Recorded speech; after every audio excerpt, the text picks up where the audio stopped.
자, 이제 255쪽부터 보시는데요. 255쪽의 1번부터 5번까지는 중요도가 좀 낮습니다.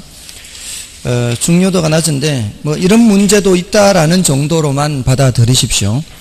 그 중에 이제, 1, 3, 5번을 좀 풀어보겠습니다. 2번, 4번은 여러분이 보시고요.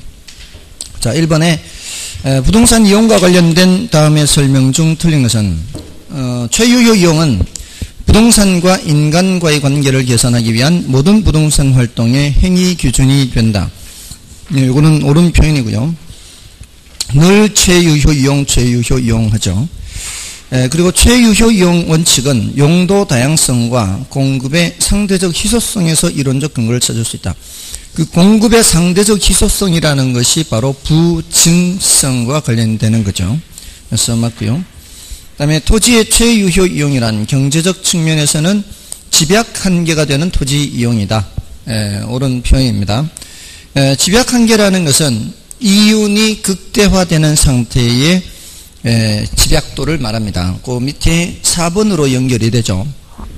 집약 한계 하는데 이 집약 한계는 뭐와 뭐가 같아야 되는가 하면은 한계 수입과 한계 비용이 같아야 돼요. 총수입과 총비용이 같으면 그때는 이윤이 제로가 돼요. 그렇잖아요. 총수입, 총비용 같아버리면. 근데 한계 수입이라는 게 이제 무슨 뜻인가 하면은 이게 추가적인 수입, 추가적인 비용 이런 의미예요. 요거는 이제 굳이 이제 수학적으로 말하자면은 미분 개념이에요. 미분. 추가적인 수입, 추가적인 비용인데, 요 예를 들어서, 이게 지금 생산 요소라면은 어디든 적용해도 관계가 없어요. 이게 지금 토지를 얘기를 하는 거지만, 토지가 아니라 사람이나 노동력 또는 자본에 대해서 적용해도 요 원리는 똑같이 적용이 돼요. 요거는 뭐하고 관계가 있는가 하면은 여러분들 앞에서 공부하신 수학 체감의 법칙과 관련이 있어요.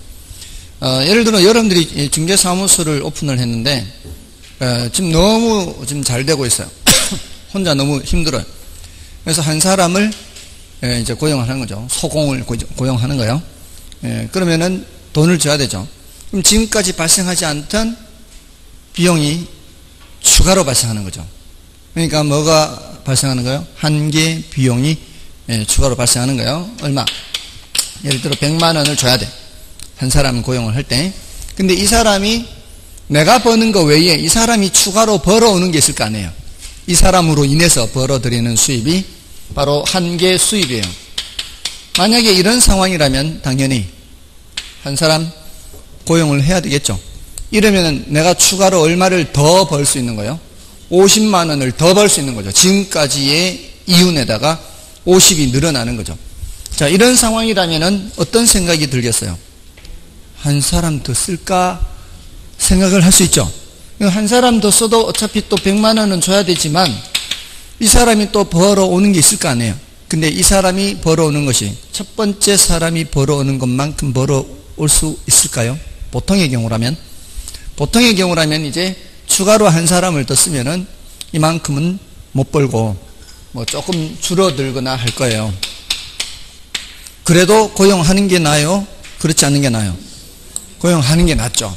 이게 추가적인 비용보다 추가적인 수입이 더 많으면은 나한테 떨어지는 이윤이 더 커지기 때문에요. 언제까지 이렇게 더 추가로 고용을 해야 될까요? 같아질 때까지. 추가적인 비용과 추가적인 수입이 같아질 때까지. 요 위 상황이라면 뭐예요? 조금이라도 추가적인 비용보다는 추가적인 수입이 더 클 거 아니에요. 조금이라도 나한테 더 이익이 생길 거란 말이에요. 그래서 이게 같아질 때까지. 뭐가 같아질 때까지? 한계 수입과 한계 비용이 같아질 때까지 추가로 또 고용을 하는 거죠. 그게 사람이든 토지든 자본이든 다 똑같아요. 그러니까 지금 왼쪽을 보면 뭐가 발생한다는 걸 알 수 있는 거예요? 수학 체감의 법칙이 성립한다는 걸 알 수 있는 거예요. 왼쪽이 바로 수학 체감의 법칙이에요. 자, 그런 얘기예요. 자, 그래서 4번이 틀린 거고요. 그 다음에 토지 이용에 있어 단위 면적당 투입되는 노동과 자본의 크기, 즉 집약도가 높을수록 집약적 토지 이용이 되며 집약도가 낮을수록 조방적 토지 이용이 된다. 집약적, 조방적 이런 단어 좀 알아두시면 되겠고요. 그 다음에 넘어가셔서 3번을 보시면 다음은 부동산 이용 활동에 관한 설명이다. 그런 것은 1번에 스프롤 현상의 유형에서 고밀도 연쇄 개발 현상 했어요. 고밀도니까 합리적 수준보다 밀도 수준이 더 높은 상태죠. 이하가 아니죠. 그래서 틀렸고요. 다음에 2번에 스프롤 현상은 주거지역 외에 상업지역, 공업지역에서도 발생합니다. 주로 이제 주거지역에서 많이 발생하지만 상업지역이나 공업지역에서도 무질서하게 확산될 수가 있죠. 다음에 3번에 지가 수준이 높은 곳에서는 토지용이 조방화되고 지가 수준이 낮은 곳에서는 토지용이 집약화된다. 이거 바뀌어있죠. 틀렸고요. 다음에 4번에 집약적 토지용의 과정에서 집약 한계에 도달하기 전 상태는 한계 비용이 한계 수입보다 큰 상황에 있다. 자, 이건 좀 어려운 표현이죠. 저걸 보시면 돼요, 이거. 집약 한계에 도달하기 전 상태는 어떻게 해요? 뭐가 더 큰 상태예요? 한계 수입이 더 큰 상태죠. 한계 수입이 한계 비용보다는 더 큰 상태, 집약 한계에 도달하기 전 상태는. 그래서 바뀌어 있죠. 큰 상황에 있다. 이 한계 비용이 큰 상황에 있다 되어 있잖아요. 다음에 직주 분리 과정에서 도시 회춘화 현상이 나타나는 게 아니고요. 도시 회춘화라는 게 뭐예요? 도심의 저소득층들이 살던 곳이 새로 개발되면서 중고소득층으로 교체되는 현상이 회춘화 현상이죠. 그런 회춘화 현상은 직주 접근의 결과로서 나타나는 현상이 회춘화 현상이에요. 그래서 정답은 2번이 되겠고요. 다음에 4번은 여러분 보시고 5번을 보시면 특정의 지점과 시점을 기준으로 한 택지 이용의 최원방권을 한계지라고 할 때 이와 관련하여 나타나는 현상이 아닌 것은 1번 한계지 지가와 도심부의 지가는 상호 무관하지 않고 무관하지 않다 이 소리는 관련이 있다 이 소리죠. 관련되고 각 한계지 지가 상호 간에는 대체 관계가 성립된다. 자, 이게 뭔 소리요? 한계지라는 게 뭐예요? 한계지라는 게 이게 택지예요, 택지. 택지 있으면 택지의 제일 원방권에 있는 거 있죠. 여기 있는 게 한계지. 택지라는 게 뭐예요? 택지. 택지라는 게 용도가 주상공이죠. 주상공. 그 주거용, 상업용, 공업용으로 이용되는 것이죠. 그럼 요 택지를 벗어나면 뭐가 있어요? 농지, 임지가 있겠죠. 농지, 임지 있을 거 아니에요. 택지를 벗어나면은. 그러니까 요거를 오해를 하시면 안 돼요. 어떤 도시가 있으면 도시의 경계, 시 경계가 이것이 아니고 도시라 하더라도 녹지 지역이 있잖아요. 녹지 지역에는 뭐 논밭도 있고 할 거 아니에요. 그거는 택지 지역이 아니죠. 택지 지역은 주상공으로 이용되고 있는 제일 원방권. 그래서 여기 계신 누군가가 여러분이 사는 집 바로 옆에 이제 논밭이 있는 그 상황이라면 여러분이 사는 곳이 바로 한계지 위치가 되는 거죠. 일시적으로 땅 놀리기가 아까워서 배추 심고 한 데 말고 그냥 그 지목이 전답으로 되어 있는데 내가 그 제일 원방권에 살고 있는 그런 경우 있잖아요. 조춘만 가면 그렇게 보이잖아요. 조춘 가기 전에 제일 원방권 있잖아요. 그 후보지 말고 앞으로 택지로 바뀌는 곳 말고 이렇게 논밭으로 사용되는 그 제일 원방권, 택지로 있는 제일 원방권 이런 것들이 이제 한계제요. 물론 아직 택지로 바뀌지 않았다면 이제 후보지 같은 건 이제 바깥으로 취급을 해야 되겠죠. 일단 택지가 돼야 되니까.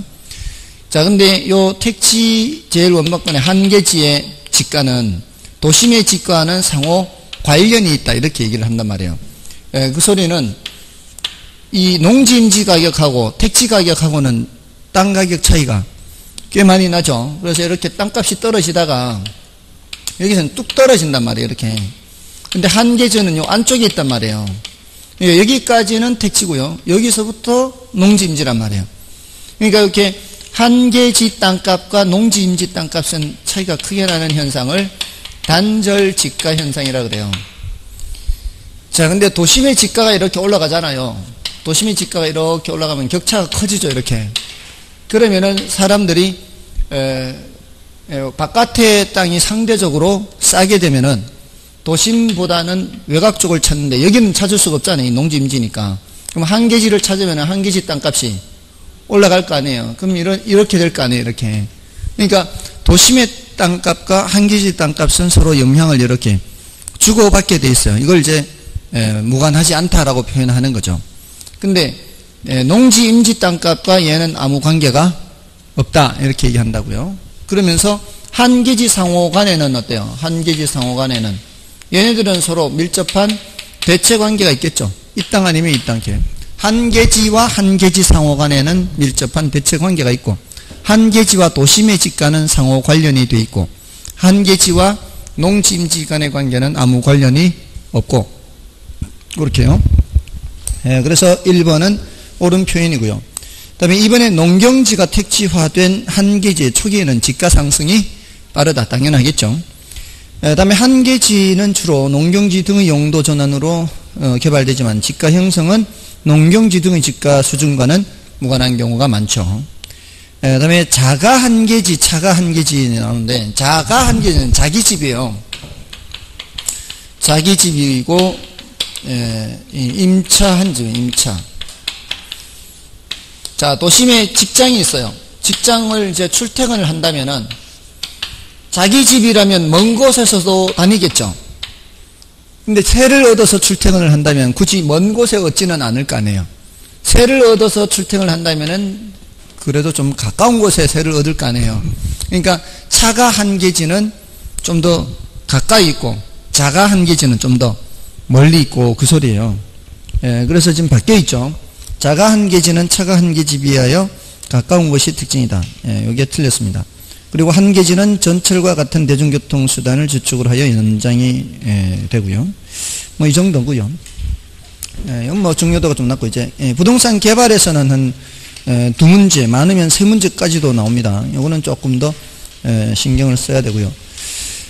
부동산 개발에서 1번, 2번 중에서는 이제 1번은 여러분이 보시고요. 2번 문제를 보겠습니다. 부동산 개발의 위험 분석과 관련된 내용들이다. 틀린 것은 개발의 위험에는 법적 위험, 시장 위험, 비용 위험 등이 있으며, 자, 이건 이제 워포드라고 하는 학자가 주장한 구분이에요. 이 구분, 워포드라는 학자의 구분은 절대적인 것은 아니고요. 많이들 이렇게 이제 구분을 하고요. 그리고 개발업자는 비용 위험을 줄이기 위해 최대 가격 보증 계약을 맺을 수 있죠. 최대 가격 보증 계약을 맺으면 그 계약에 명시된 금액보다 더 많이 발생하는 비용에 대해서는 자기가 책임지지 않도록 하는 거죠. 그렇게 하면 대신 최초 계약 당시에 계약 금액이 올라갈 우려는 있습니다. 상대방도 당연히 그걸 감안한다면은 처음부터 계약 금액을 올려서 계약을 하겠죠. 다음에 이번에 부동산 개발의 시장 위험을 줄이기 위해서 흡수 분석을 할 수 있다. 요 시장 위험을 줄이는 거죠. 흡수 분석을 통해서. 흡수 분석이라는 게 하나는 흡수율이 있고요. 하나는 흡수 기간이 있죠. 흡수 분석. 흡수율은 뭐예요? 흡수율.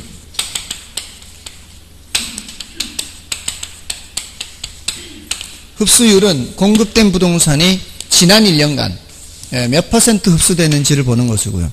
흡수기간은 공급된 부동산이 100% 흡수될 때까지 걸린 시간이죠. 그러니까 흡수기간은 짧을수록 좋은 거고요. 흡수율은 높을수록 좋은 거죠. 그렇게 해서 지금 시장 상황을 파악하는 거죠. 근데 요거는 과거 분석이죠, 사실은. 과거 분석이긴 하지만 궁극적 목적은 뭐예요? 궁극적 목적은 미래를 예측하는 거죠. 이 미래를 예측하지 않으면 아무 의미가 없는 거죠. 어차피 우리는 개발해서 분양이 될지 안 될지 이런 걸 봐야 되는 거니까 미래를 예측을 해야 되는 겁니다. 자, 그 흡수 분석을 통해서 위험을 줄일 수 있고요. 다음에 3번에 흡수율 분석이란 시장에 공급된 부동산이 지난 1년 동안 시장에서 얼마만큼의 비율로 흡수되었는가. 흡수되었다는 게 뭘 뜻하는 거예요? 분양 또는 임대된 걸 말해요. 분양 또는 임대. 분양 또는 임대되었는 정도를 보는 거죠. 다음에 법적 위험을 줄이기 위한 조치로 이용계획이 확정된 토지를 매입하는 방법이 있다. 자, 이용계획이 확정된 토지가 어떤 토지예요? 이용계획이 확정된 토지가 어떤 토지예요? 그게 바로 도시관리계획을 보면 되는 거예요. 도시관리계획. 도시관리계획. 도시관리계획은 도시기본계획과 달리 이거는 구속적 계획이죠. 구속적 계획.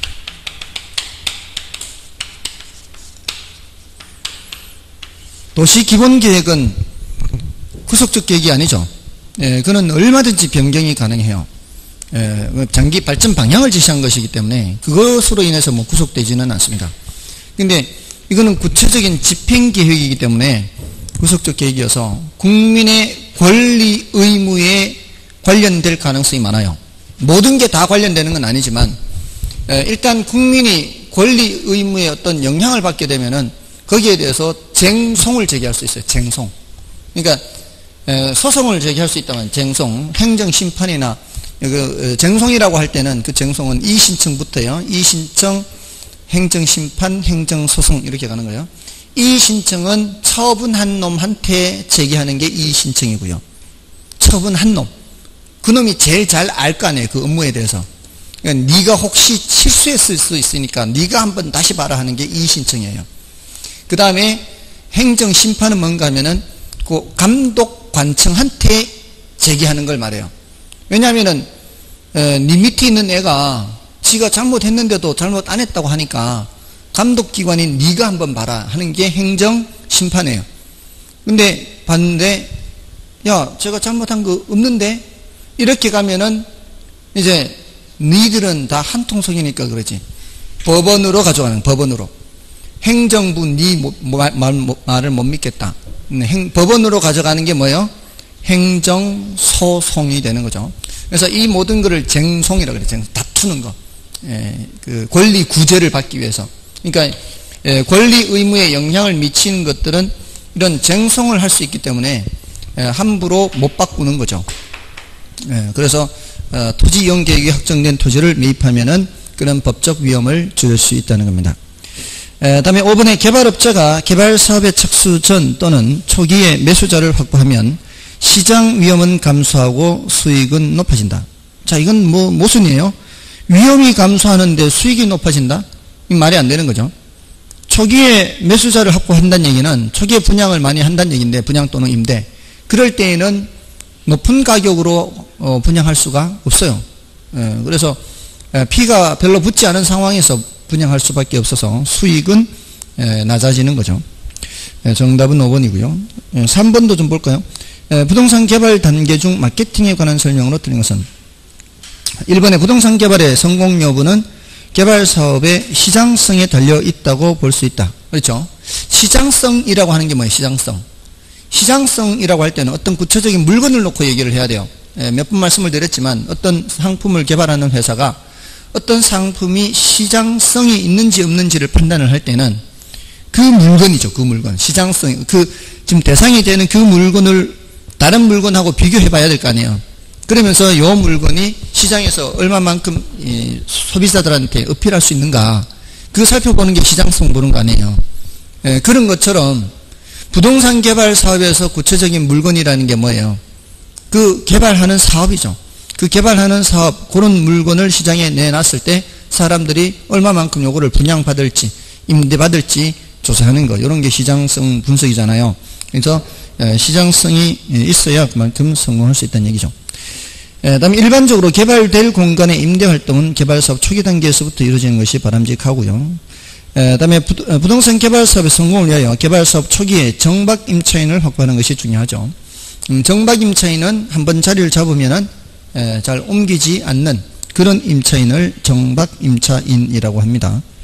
다음에 4번의 매장용 부동산의 경우 적절한 임차인 혼합이 중요하고요. 그래서 어떤 상가는 베이커리를 하나 이제 입점을 시키잖아요. 그러면 베이커리를 더 이상 입점시키지 않아요. 그 상가 안에는 베이커리 하나, 미용실 하나, 이런 식으로 해서 임차인들 사이에서 경쟁이 치열해지지 않도록. 그래야 임대인 입장에서는 임대료를 제대로 받을 수 있을 거 아니에요. 근데 그게 밀도에 따라 좀 다를 수는 있는데, 어떤 상가는 미용실이 2개가 되기도 하고요. 밀도가 높은, 인구 밀도가 아니라, 유동인구가 많은 그런 상가의 경우, 그리고 상가 규모가 큰 경우에는 하나의 상가 안에 그런 이제 경쟁 점포가 2 이상이 있기도 하는데요. 근데 이렇게 규모가 크지 않은 경우는 그렇게 이제 경쟁 정보가 같이 들어오지 않도록 그렇게 신경을 쓰죠. 그래야 그 건물주 입장에서는 이 사람 저 사람 임대료 수익이 제대로 발생해서 임대료를 받을 거 아니에요. 그러니까 적절한 인체인 혼합을 해야 되는 거죠. 특히 매장형 부동산은 더 그렇고요. 그다음에 부동산의 종류와 관계없이 마케팅 활동의 유형 동의 뭐 말도 안 되고 이거는 뭐 5번 지문이 워낙 말이 안 되니까 그 1, 2, 3, 4번 지문 위주로 보시면 되겠죠. 다음에 이제 4번 문제도 마찬가지예요. 4번 문제도 지금 4번 문제는 5번 지문이 어려운 지문이 정답이 되어 있는데 그거 이제 조심은 좀 하는데 일단 나머지 지문들을 좀 더 살펴보면 되죠. 4번에 1번을 보시면 시장에 공급된 부동산이 한 해 동안 얼마만큼의 비율로 흡수되었는가를 분석하는 것이다. 자, 이게 흡수율 분석에 대한 옳은 표현이고요. 다음에 이제 흡수율 분석은 부동산의 질과 양적인 측면에서 부분 시장 단위로 구체적으로 행하고요. 시장에 공급된 부동산이 전량 흡수되는 데 걸리는 기간을 흡수 기간이라고 하죠.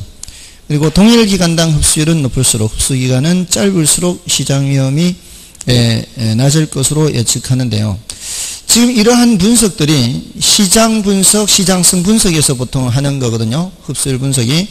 근데 이러한 그 단계가 있잖아요. 이러한 단계에서 GCC 타투 하잖아요. 근데 이제 순서가 이제 이 앞 단계에서 흡수 분석하고 그 다음에 이제 타당성 분석, 투자 분석 하는데 자칫 착각하기가 쉬워요. 이게 이제 포함 관계를 얘기할 때는 지역 경제 분석, 메뉴에 있는 지역 경제 분석이 토대를 분석하는 거예요. 토대를 분석한 후에 그 위에 이제 시장 분석이 들어가는 거거든요. 그럼 시장 분석이 완료가 됐다는 얘기는 지역 경제 분석이 완료된 이후에 추가적인 정보 자료를 통해서 분석이 끝났다는 얘기예요. 그러니까 지역 경제 분석에서 알 수 있는 정보와 시장 분석에서 끝난 상황에서 알 수 있는 정보의 양이 달라요. 그죠? 이게 훨씬 더 정보의 양이 더 많은 거죠. 그러니까 위로 올라가면 올라갈수록 구체화되는 것이 범위가 좁아지는 게 아니라 이 정보의 양으로 봤을 때는 정보가 점점 축적돼 가는 거죠. 정보가 점점 축적돼 가는 것이기 때문에 이 위로 갈수록 아래를 포함한다 이렇게 봐야 돼요. 그래서 얘가 얘네들을 포함하는 게 아니고요. 얘가 다른 것들을 다 포함한다 이렇게 봐야 돼요. 이 정보의 축적된 정보의 양으로 봐서는 투자 분석이 다른 것들을 다 포함하는 거예요. 포함 관계로 봤을 때. 그래서 착각하기가 쉬우니까 지금 5번은 좀 주의는 하시고요. 그러니까 투자 분석이란 맨 밑에 있는 거잖아요. GCC 타투. 근데 정보의 축적된 양으로 봤을 때는 누가 누구를 포함하는 거예요. 투자 분석이 다른 거 다 포함하는 거예요. 그 앞에 있는 것들. 됐나요? 그래서 그 오른쪽 페이지에 그 부등호 방향으로 돼 있잖아요. 그렇게 부등호 방향이 돼 있는 게 오해하지 마시라고요. 자, 그렇게 보시고요. 다음에 이제 넘어가시면은 5번, 6번 중에 이제 5번이나 6번은 이제 다 비슷하죠. 지금 이거 GCC 타투에 대한 내용이죠. 그래서 6번을 좀 보시고요. 부동산 개발의 타당성 분석에 대한 설명이다. 틀린 것은 1번에 부동산 개발의 타당성 분석은 먼저 시장성 분석을 하고 다음 경제성 분석을 실시하여 최종적인 투자 결정을 한다. 먼저 시장 분석하는 거 맞죠? 이게 앞에 있는 GCC 이게 넓은 의미의 시장 분석이고요. 요걸 이제 경제성 분석 이렇게 하죠. 특히 이렇게 경제성 분석이라는 표현을 쓰는 이유는 이 타당성 분석 중에 법적 타당성, 경제적 타당성, 기술적 타당성 이렇게 있잖아요. 법적 타당성 분석도 있죠. 그 이제 법적으로 그 지역에 그 위치 토지에 그러한 부동산을 개발할 수 있는지 없는지 그런 걸 법적으로 또 봐야 되잖아요. 뭐 또 집안 조사라든가 뭐 이런 것도 해야 되고 기술적으로 봐야 되고. 근데 가장 중요한 게 무슨 타당성이에요? 경제적 타당성이잖아요. 그래서 그 경제적 타당성 분석에서 특히 이제 더 중요하기 때문에 이렇게 경제성 분석이라는 타이틀을 쓰는 거죠. 시장 분석, 경제성 분석. 그래서 1번은 이제 시장 분석을 먼저 하고 나중에 경제성 분석 맞고요.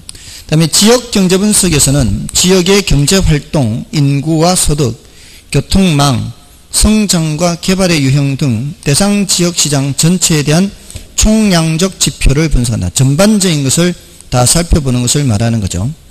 그래서 2번 맞고요. 그 다음에 시장 분석에서는 공급 부동산을 차별화하고 수요층을 세분화하여 특정 부동산에 대한 부분 시장의 상황을 분석한다. 자, 그 수요층은 세분화한다라고 하죠. 자, 이거는 마케팅에서도 나오죠. 예, 그리고 공급 부동산은 차별화한다 이렇게 하고요.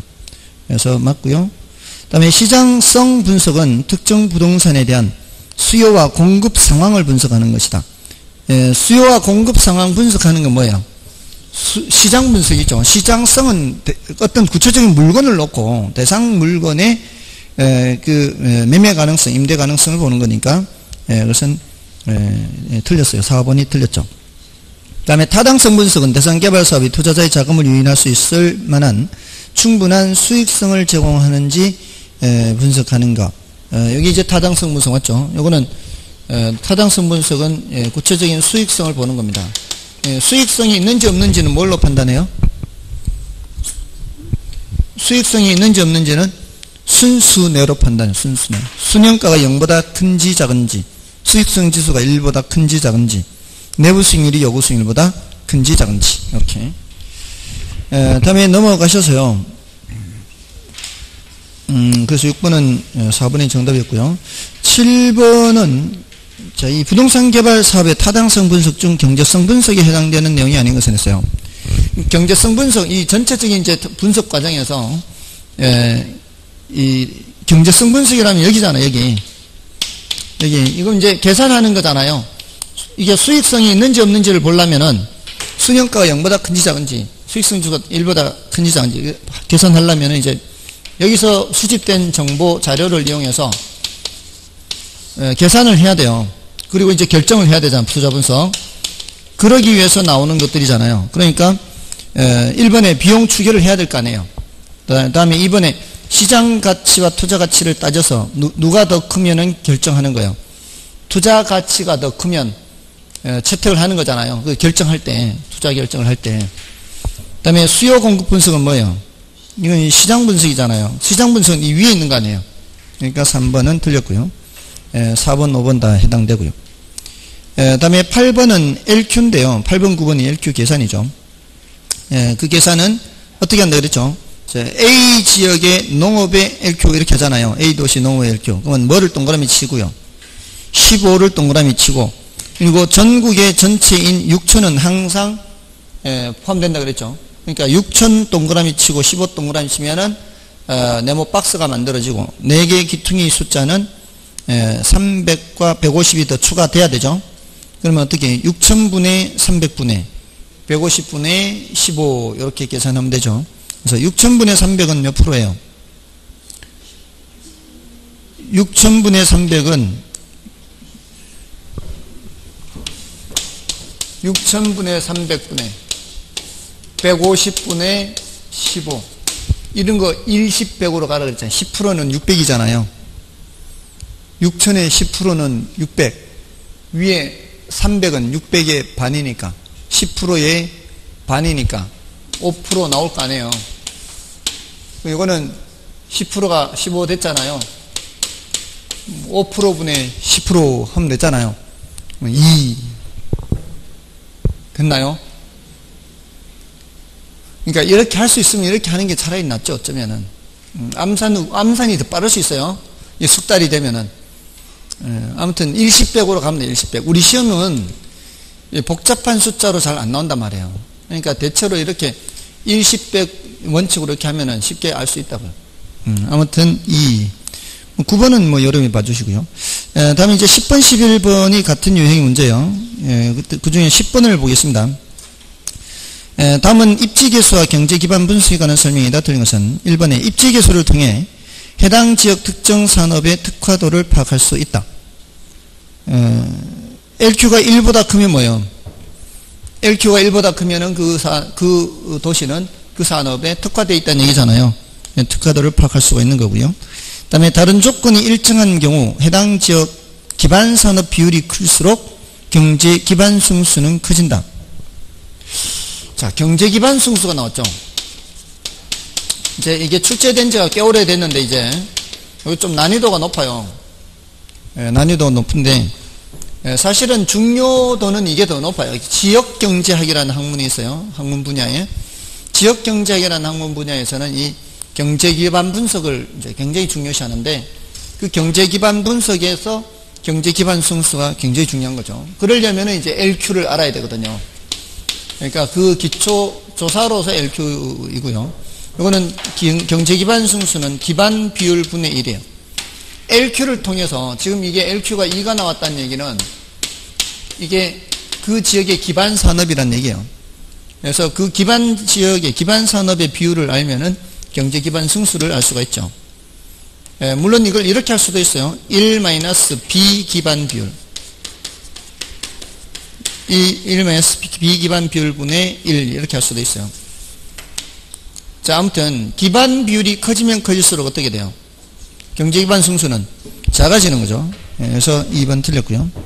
그 다음에 입지 개수를 통해 그 지역의 기반 산업이 어떤 산업인지 알 수 있고, 그 다음에 어떤 지역의 기반 산업의 비율을 파악함으로써 경제 기반 승수를 알 수 있고, 경제 기반 승수를 통해 기반 산업 수출 부문의 고용 인구 변화가 지역의 총 인구에 미치는 영향을 예측할 수 있다.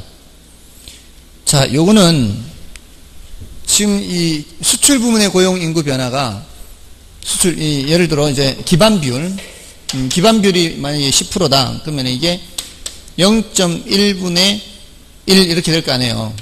0.1분의 1. 그러면 이게 10이 되죠, 10. 이게 10이라는 것의 의미는 뭐예요? 기반 산업의 고용 인구가 이게 1%가 증가하면은 그 지역 전체 산업의 고용이 몇 프로 변한다는 얘기예요? 10% 변한다는 얘기거든요. 10배만큼 변한다는 얘기예요. 자, 그러면은 그 지역의 전체 고용자 수가 변하면은 그 딸린 식구들이 변할 수도 있잖아요. 한 사람당 딸린 식구. 그러니까 전체 인구 변화도 예측할 수가 있죠. 이런 건 다 가능해요. 그럼 그 연이어서 뭐까지 예측할 수 있어요? 그 지역 부동산 수요에 대한 예측도 할 수 있겠죠. 이런 걸 다 하는 거죠. 그러니까 어떤 신도시를 개발한다거나 할 때는 저런 걸 다 감안해서 하는 거죠. 그러니까 지금 세종시 다 저렇게 해서 한 거예요. 다. 그 공무원이나 산하단체 이전을 하면은 총 몇 명이 올 것이고, 그럼 거기에 딸린 식구들이 어느 정도 될 것이고, 이런 것들을 다 감안해서 이렇게 형성이 되는 거죠. 그리고 인구 얼마당 상가가 어느 정도 수준, 이런 걸 다 감안을 하는데, 제가 봤을 때는 제일 못한 게 지금 도로예요, 도로. 그죠? 제가 처음에 왔을 때 정말 앞으로 걱정된다 생각했어요. 천마을에 와서 살면서 그때는 천마을밖에 없었으니까, 그때는 이 천마을에서 저기 청사 가는데 뭐 한 3, 4분 계속 달리니까, 멈춤 없이 달리니까, 신호등이 없으니까요. 신호등 없이 그냥 깜빡깜빡 전멸등만 있고 간혹 가다가, 그것도 저기 큰 사거리 있잖아요. 저기 성남고등학교 그 사거리, 거기만 좀 이렇게 멈추고요. 나머지는 뭐 저게 없었으니까, 신호등이 없으니까. 아무튼 앞으로 이게 이제 도시가 커지면 거기가 제일 막히는 도로가 될 거 아니에요. 지금도 아마 좀 막히지 않나 싶은데요. 아침 저녁으로는. 그죠? 아침 저녁에 막힐 것 같아요. 지금도. 저는 이제 정만역에 두고 여기 사람이 아니죠. 딴 데 많이 돌아다니니까 잘 못 느끼는데, 아무튼 저거 이제 제일 골치 아픈 거예요. 아니, 여지라도 좀 만들어 놨어야 될 거 아니에요. 여지라도. 그러니까 제가 처음 딱 보고는 여지가 없는 거예요.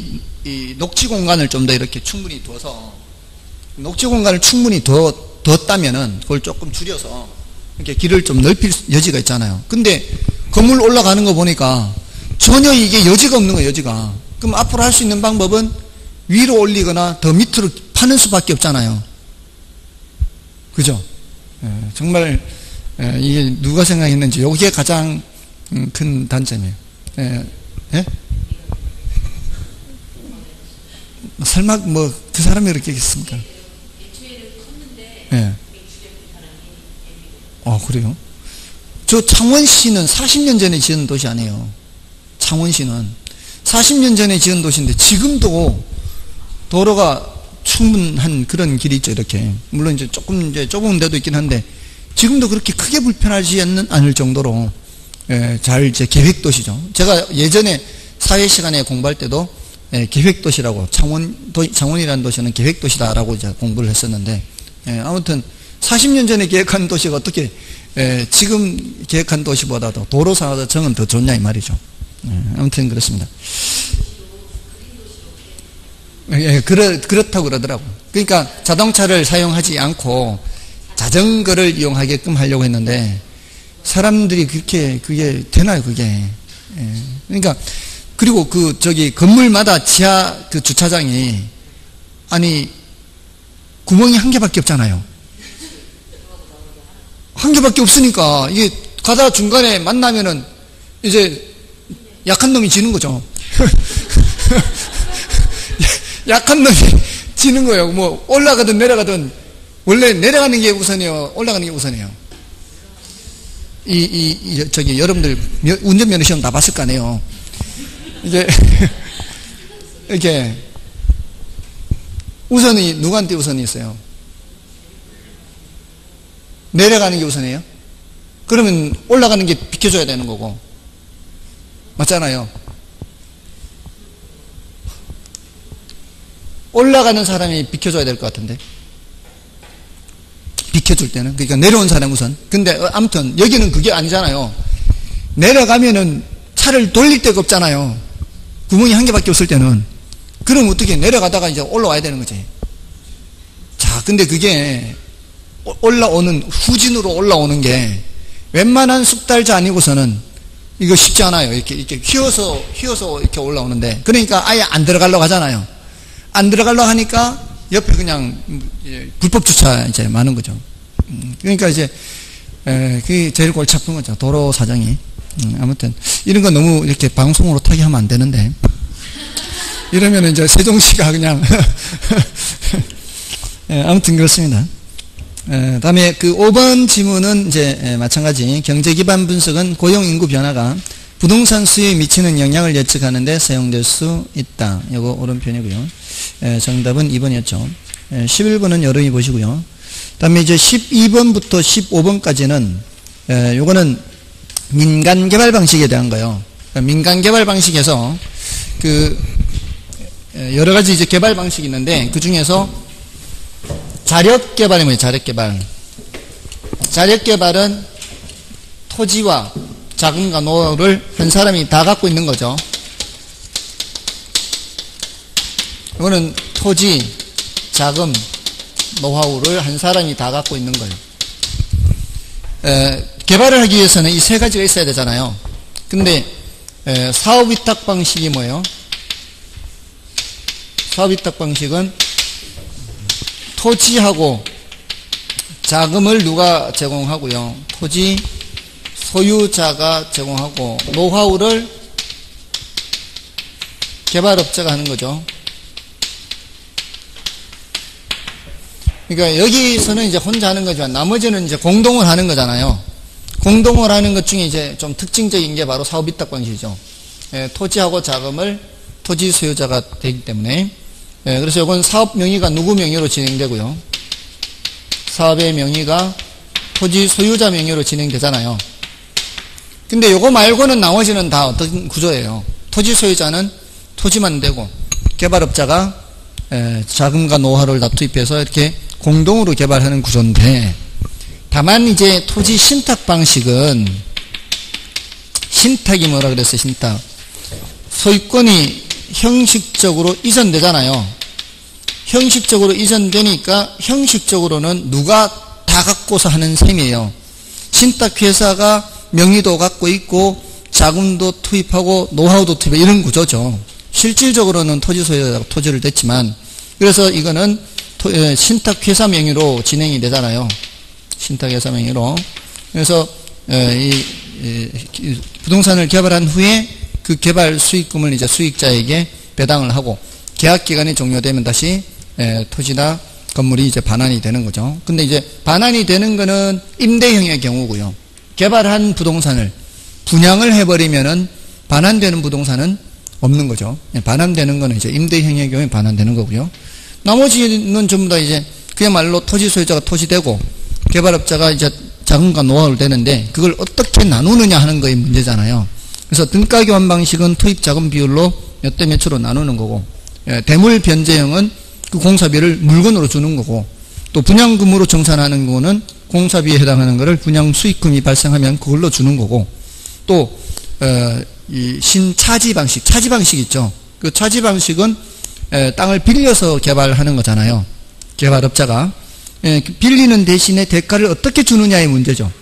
그 계약 기간 동안 매달 임대료를 주면은 계약 기간이 종료됐을 때 그 건물의 경제적 가치가 아직 남아 있는 상황에서는 그 건물을 토지 소유자한테 돈 받고 팔아야 될 거 아니에요. 그래서 신차지 방식은 종료 시점에 유상으로 양도한다 이런 말이 나오는 거고, 구차지 방식은 무상으로 넘겨주고 대신 계약 기간 동안은 임대료를 주지는 않고 초기에 권리금만 주고 이런 것들이고, 그렇잖아요.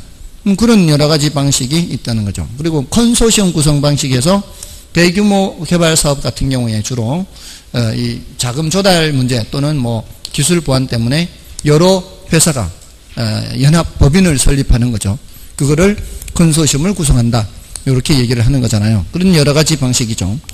자, 그 중에서 이제 12번을 좀 보겠습니다. 12번에 틀린 것을 쳤습니다. 1번의 단순 개발 방식은 토지 형질 변경 등 토지 소유자에 의한 자력 개발을 의미하는 것으로 전통적인 개발 방식이다. 요거 맞죠? 그다음에 등가 교환 방식은, 자, 등가 교환 나왔어요. 토지 소유자와 개발업자가 부담한 토지 가격과 건축비 비율에 따라 완성된 건물의 건축 면적을 나누어서 공동으로 소유한다. 비율에 따라 맞죠? 맞고요. 그다음에 토지 신탁 방식에서는 부동산 신탁사가 건설 단계에 부족 자금을 조달한다. 이것도 맞고요. 그다음에 컨소시엄 구성 방식에 의한 부동산 개발은 대규모 개발 사업에 있어 사업 자금 조달 등의 목적으로 법인 간의 컨소시엄을 구성하여 개발 사업이 이루어진다. 이것도 맞고요. 그다음에 토지 소유자의 자체 사업일 경우 사업 시행은 토지 소유자가 하지만 자금 조달과 이익 기속의 주체는 건설 회사이다. 이게 틀렸죠. 자체 사업일 경우에는 모두 다 토지 소유자에게 귀속돼야 되죠. 5번이 틀렸고요. 13번은 어려우시고 14번을 볼까요? 14번에 민간에 의한 부동산 개발 방식을 설명한 것 중 틀린 것은 1번에 자기 자금과 관리 능력이 충분하고 사업성이 양호하다면 그럼 자기가 직접 하면 되죠. 맞고요. 등가 교환 방식은 토지 소유자가 소유한 토지 위에 개발업자가 자금을 부담하여 건축한 건물의 건축 면적을 토지 소유자 개발업자가 투입 자금 비율로 맞고요.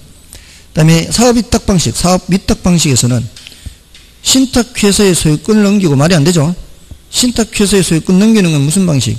신탁 방식이죠. 3번이 틀렸습니다. 그 다음에 4번에 신차지 방식 나왔네요. 신차지 방식은 계약 기간 동안에 계속 임대료를 주죠. 임대료를 주기 때문에 계약 기간이 종료되면은 건물은 돈 받고 팔아야 되는 거예요. 그래서 유상으로 양도되는 시가로.